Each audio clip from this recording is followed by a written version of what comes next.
Everyone. सो आज की video में हम पढ़ने वाले हैं लेजर के ऊपर एक फुल फ्लेज्ड क्वेश्चन और हम देखने वाले हैं जो अदर सब्सिडरी बुक्स होती हैं उससे अगर हमें लेजर की पोस्टिंग करनी होती है तो कैसे करते हैं।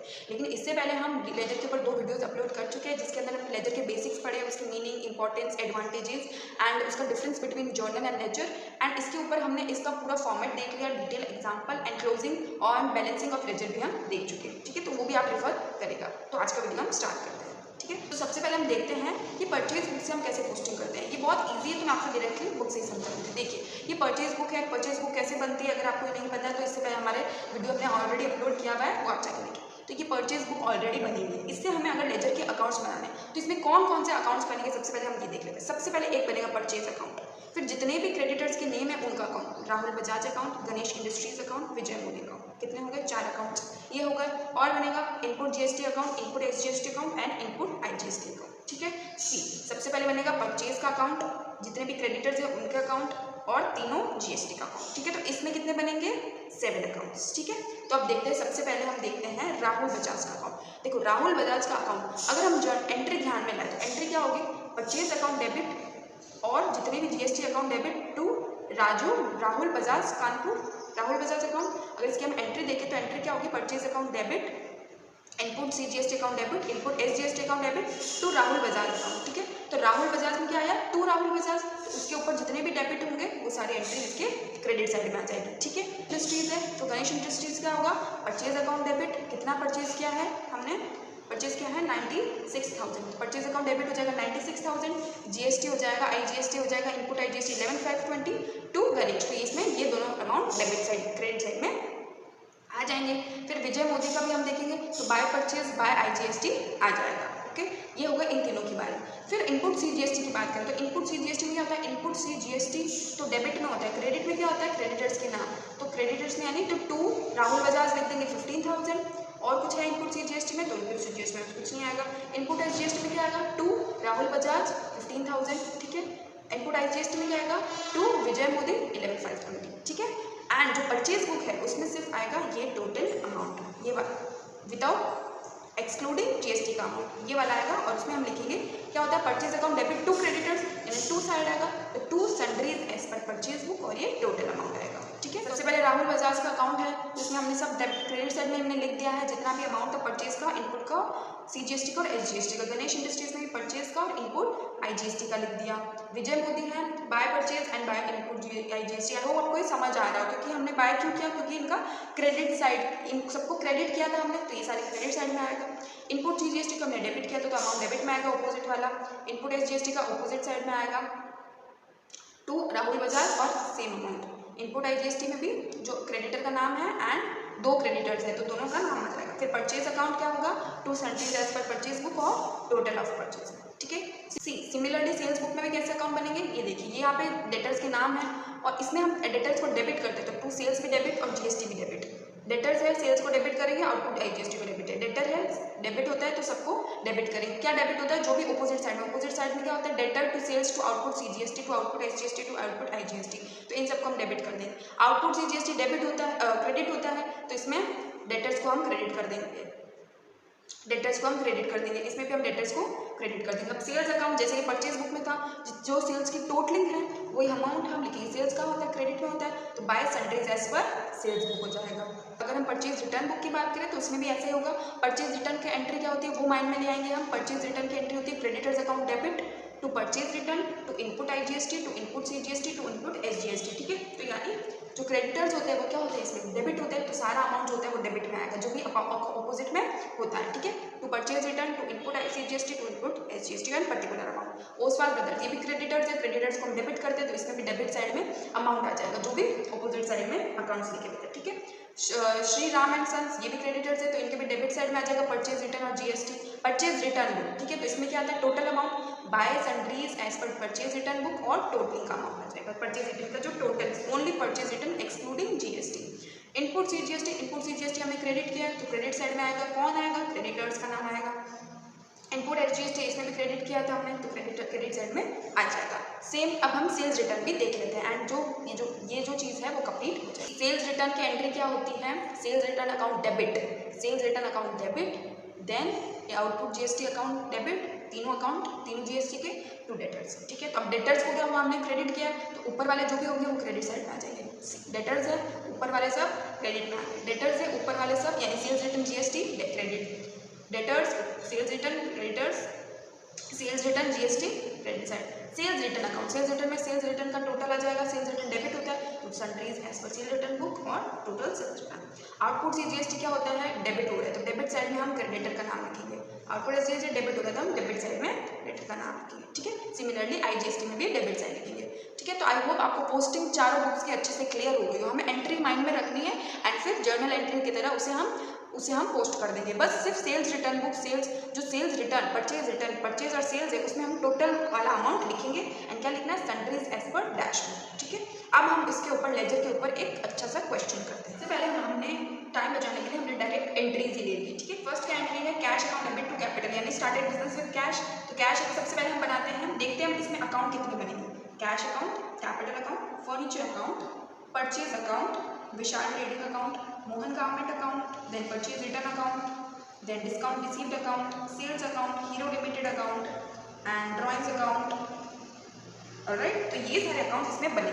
तो सबसे पहले हम सबसे बड़ा कैश अकाउंट प्रिपेयर कर लेते हैं, ठीक है, क्योंकि कैश की एंट्री सबसे ज़्यादा आती है। तो कैश अकाउंट फर्स्ट एंट्री में क्या हो रहा है, to capital cash account to capital debit side में आएगा, तो डेबिट साइड में हम 2 लाख लिख देंगे, ऑलराइट। नेक्स्ट एंट्री में कैश है, यस टू कैश है, ऑपोजिट में फर्नीचर है, ओनली फर्नीचर यानी बाय फर्नीचर, ओके 20,000 लिख देंगे। परचेज अकाउंट टू कैश है यानी ऑपोजिट में क्या हो गया, by purchase 50,000, alright. Next entry में कैश का अमाउंट नहीं है।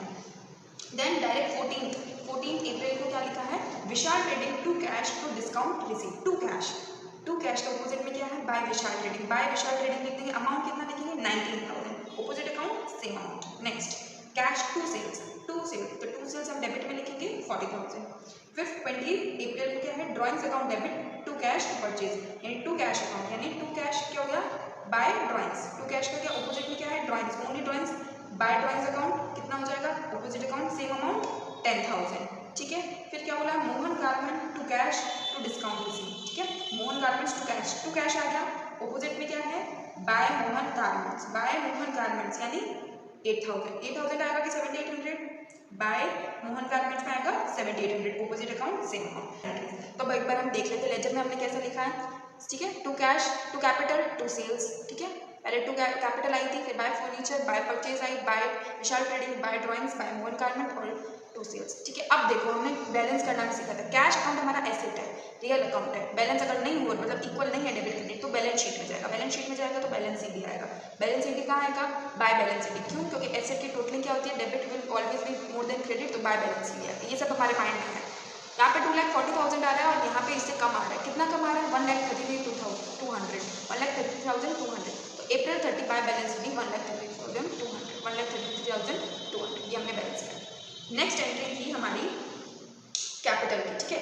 तो टू कैपिटल देखो, टू कैपिटल कहाँ है, सिर्फ फर्स्ट एंट्री में टू कैपिटल है, तो बाय कैश अकाउंट कितना हो जाएगा, 2 लाख अकाउंट, 2 लाख रुपीज, ठीक है। तो देख लीजिए बाय कैश लिख दिया 2 लाख और टू बैलेंस सीडी कर देंगे, क्यों करेंगे, लाइबिलिटी है बैलेंस शीट में आएगा, टू बैलेंस सीडी होता है क्योंकि credit is more than debit, to balance CD 2 lakh. Next furniture account देखो, फर्नीचर अकाउंट भी एक बार ही आ रहा है, ठीक है। फर्नीचर टू कैश यानी टू कैश तो बहुत ईजी है, डेबिट साइड में टू कैश 20,000, ये रियल अकाउंट है, एसेट है, डेबिट साइड की टोटलिंग ज़्यादा आती है, तो बाय बैलेंस सीडी। नेक्स्ट क्या है, फर्नीचर हो गया, कैश हो गया, परचेज अकाउंट टू कैश 50,000 लिख देंगे। और कहाँ है फॉर परचेज, जस्ट नीचे वाले एंट्री में है, purchase account to Vishal to Mohan, तो दोनों का अमाउंट लिख देंगे, to Vishal 25,000 to Mohan 16,000। Next purchase और एंट्री है, हाँ 20 वाली एंट्री में है, बाय ड्राइंग्स हो जाएगा क्योंकि टू परचेज है, ऑपोजिट क्या है, बाय ड्राइंग्स और 4,000, ठीक है। तो 4 एंट्रीज हो गई। अब इसका भी हम देख लेते हैं, to cash 50,000, to Vishal trading 25,000, to Mohan garment 16,000 and by drawings 4,000, ठीक है। 4,000 ही लिखेंगे हम, 14,000 नहीं। तो अब देखो परचेज अकाउंट किसने हमने बोला था, परचेज अकाउंट आता है ट्रेडिंग अकाउंट में, और एक्सपेंस हो गया, तो एक्सपेंस होता है परचेज हमारा, तो क्या लिखेंगे, बाय ट्रेडिंग, तो बाय ट्रेडिंग अकाउंट 87,000, ठीक है। अब नेक्स्ट देखते हैं, परचेज हो गया, कैश हो गया। अब हम देख लेते हैं मोहन गारमेंट्स का अकाउंट, ठीक है। मोहन गारमेंट्स का नाम कितनी बार है, फॉर 8 एंट्री में, ठीक है। तो मोहन गारमेंट्स 2 है, तो बाय में क्या है, by purchase account, by purchase account credit side में लिख देंगे कितना 16,000। ऑलराइट, और मोहन गारमेंट के साथ हमने डील किया लास्ट एंट्री में Mohan garments to cash to discount receive, to cash यानी डेबिट में आ जाएगा, to cash 7800 to discount receive 200। ये हो गया मोहन गारमेंट का। अब देख लेते हैं इसका अकाउंट। मोहन गारमेंट में सबसे पहले परचेज किया 16,000 का, उसको कैश दे दिया 7800। ये हमको समझना भी पड़ेगा कि क्या कह रहा है कि हमने परचेज किया 16,000 से, किससे, मोहन गारमेंट से, लेकिन उसको पैसा दे दिया 7800 पैसे दे दिया, डिस्काउंट रिसीव और 200, तब तक कितने पैसे देने बाकी है 8,000। ये हो गया बैलेंस सीडी। ठीक है, balance CD to balance CD क्यों आया, क्योंकि हमारा क्रेडिटर है। नेक्स्ट एंट्री हम देखते हैं, हमने विशाल ट्रेड, ठीक है 8 अप्रैल को एंट्री की हमने, टू विशाल है तो बाय परचेज हो जाएगा कितना 25,000। ठीक है, विशाल ट्रेडिंग ने फिर परचेज रिटर्न कर दिया, टू परचेज रिटर्न आ जाएगा डेबिट साइड में 5,000 से। नेक्स्ट एंट्री में विशाल ट्रेडिंग ने को हमने पैसा दे दिया कितना, to cash 19,000 to discount receive 1,000। Easy. तो ये 3 एंट्रीज है विशाल ट्रेडिंग की, ये भी हम देख लेते हैं।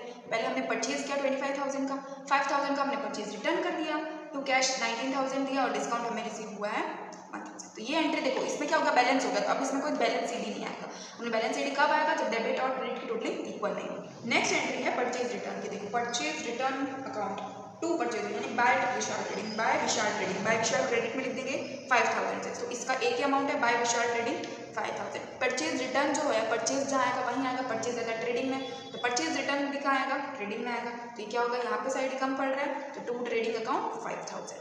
ठीक है, नेक्स्ट एंट्री हमने परचेज कर लिया, विशाल ट्रेडिंग कर लिया, मोहन कर लिया, विशाल ट्रेडिंग कर लिया, परचेज रिटर्न भी कर लिया। देन हमारा डिस्काउंट रिसीव। ठीक है, तो discount receive, sales, Hero Limited और ड्राइंग, ये 4 एंट्री बचती है। तो सबसे नेक्स्ट क्या है, discount receive. Discount receive to में तो बाय ट्रेडिंग लिख देंगे, बाय विशाल ट्रेडिंग कंपनी 1,000। ठीक है, ये हो गया डिस्काउंट रिसीव का। फिर और डिस्काउंट रिसीव हमें है, हाँ 21 में टू डिस्काउंट रिसीव है तो बाय मोहन गारमेंट्स 200। ठीक है, तो डिस्काउंट रिसीव का कैसे है, by Vishal trading company 1,000, by Mohan garment 200। तो विशाल डिस्काउंट रिसीव क्या, अदर इनकम P&L, और P&L में इनकम का क्या होता है, टू P&L, तो to profit and loss account 12। Alright, next है हमारा सेल्स में है टू सेल्स। 15th वाले में क्या लिखा है, टू सेल्स के ऑपोजिट में क्या होता है, बाय कैश। तो बाय कैश आ जाएगा क्रेडिट साइड में। हीरो लिमिटेड टू सेल्स में देखिए हमारे पास 2 एंट्री, हम दोनों एंट्री लिख देंगे। और जो सेल्स अकाउंट होता है वो किसमें आता है, सेल्स अकाउंट ट्रेडिंग में जाता है, तो टू ट्रेडिंग अकाउंट हम लिख देंगे। ठीक है, नेक्स्ट क्या है, हीरो लिमिटेड है टू सेल्स, तो टू सेल्स डेबिट में आ जाएगा 27,000। और हीरो लिमिटेड के साथ कुछ भी नहीं किया तो लिमिटेड में टू सेल्स आएगा डेबिट साइड में, और क्रेडिट साइड में क्या लिखेंगे हम, बाय बैलेंस शीट। ठीक है, क्यों हमारे डेटर्स है। देन ड्राइंग्स बचता है, तो ड्राइंग्स में क्या है, ड्राइंग्स टू कैश, तो ड्राइंग्स में क्या हो जाएगा, to cash account 10,000, to purchase account 4,000, और बाय साइड में क्या आएगा, कैपिटल। हमने क्या बोला, ड्राइंग एक अलग स्पेशल अकाउंट है, वो किससे बंद होता है, कैपिटल से, तो by capital account. Video clear हुआ, और इसी के साथ हमारा जो लेजर चैप्टर है वो पूरा अच्छे से क्लियर हुआ। एक बार हम फिर से अच्छे से थोड़ा सा रिवाइज कर लेते 2 मिनट। लेजर क्या होता है, लेजर जो होता है वो जर्नल के बाद बनता है, जिसके अंदर सेम ट्रांजेक्शन एक जगह पे रिकॉर्ड होती है। ये हमने पढ़ लिया था। फिर हमने इसका फॉर्मेट देखा, टी शेप्ड अकाउंट होता है, डेबिट और क्रेडिट साइड होती है। ये जर्नल से अलग होता है क्योंकि बहुत सारे डिफरेंशिएटिंग पॉइंट हैं। ठीक है, इसी से हम फाइनल अकाउंट्स बना सकते हैं, इससे हमें एक्यूरेसी पता चलती है, इससे हम कन्वीनियंटली एक जगह सारे ट्रांजेक्शंस देख सकते हैं। फिर हमने इसका फॉर्मेट देखा, date particular JF amount, date particular JF amount, debit credit 2 side हो गई है। ठीक है, फिर हमने ये भी देखा कि क्लोजिंग करने का तरीका, रियल और पर्सनल अकाउंट का क्लोजिंग करने का तरीका बैलेंस सीडी होता है, और नॉमिनल अकाउंट का होता है ट्रेडिंग और P&L। ट्रेडिंग में जो फैक्टर रिलेटेड होते हैं वो ट्रेडिंग में, और जो अदर होते हैं वो प्रॉफिट एंड लॉस अकाउंट से क्लोज होते हैं। और इसके ऊपर हमने बेस्ड 2 बड़े एग्जाम्पल्स भी कर लिए हैं। ठीक है, और हमने ये भी देखा कि पोस्टिंग कैसे होगी सब्सिडरी बुक्स में। ठीक है, सब्सिडरी बुक्स के पहले हमको माइंड में क्या लानी है, एंट्री लानी है। एंट्री ले आएंगे जैसे हम नॉर्मली करते हैं, और उसी से हम जैसे जर्नल से हमने लेजर में पोस्टिंग की वैसे ही करनी है। बस जो परचेज अकाउंट, सेल्स रिटर्न और परचेज रिटर्न है, इसमें हमको टोटल लिखना है टू, जैसे sundries as per, to sundries as per या by sundries as per dash book. ठीक है, तो ये हो गया हमारा लेजर। नेक्स्ट वीडियो में हम पढ़ेंगे ट्रायल बैलेंस के बारे में। ठीक है, आई होप आपको वीडियो अच्छा लगा। Thank you for watching.